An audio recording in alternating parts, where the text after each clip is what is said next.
un des grands obstacles à l'abandon à Dieu. Et bien sûr, la présence de la souffrance dans notre propre vie, comme dans le monde qui nous entoure. Même pour ceux qui s'abandonnent à Dieu. Dieu permet les souffrances. Il les laisse. Manquer de manière parfois douloureuse de certaines choses. Dans quelle pauvreté n'a pas vécu la famille de la petite Bernadette de Lourdes? N'est-ce pas vain démenti de la parole de l'Évangile? Non, que le Seigneur peut nous laisser manquer de certaines choses, jugées parfois indispensables aux yeux du monde.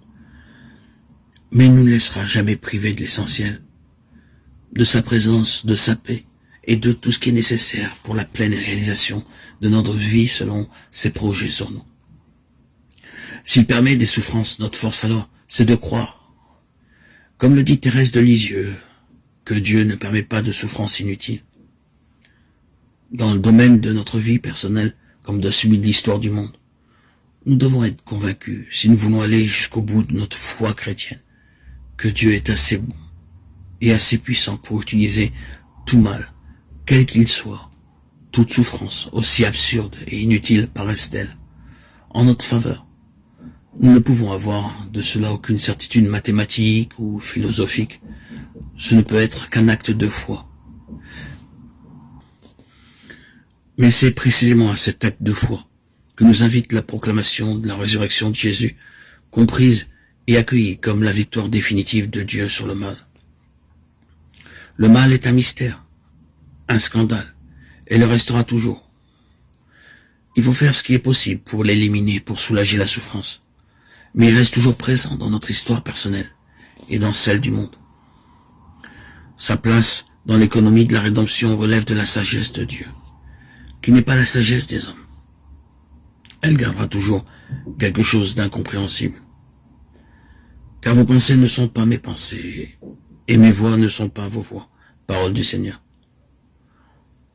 Autant les deux sont élevés au-dessus de la terre, autant sont élevées mes voix au-dessus de vos voix, et mes pensées au-dessus de vos pensées. Isaïe 55, 9. À certains moments de sa vie, le chrétien sera nécessairement convié à croire contre les apparences, à espérer contre toute espérance. Romains 4, 18. Il y a inévitablement des circonstances où nous ne pouvons pas comprendre le pourquoi de l'agir de Dieu. Car ce n'est plus la sagesse des hommes, une sagesse à notre portée, compréhensible, explicable par l'intelligence humaine, mais la sagesse divine, mystérieuse et incompréhensible, qui intervient alors. Et heureusement que nous ne pouvons pas toujours comprendre. Sinon, comment serait-il possible de laisser la sagesse de Dieu libre d'agir selon ses desseins? Où y aurait-il place pour la confiance?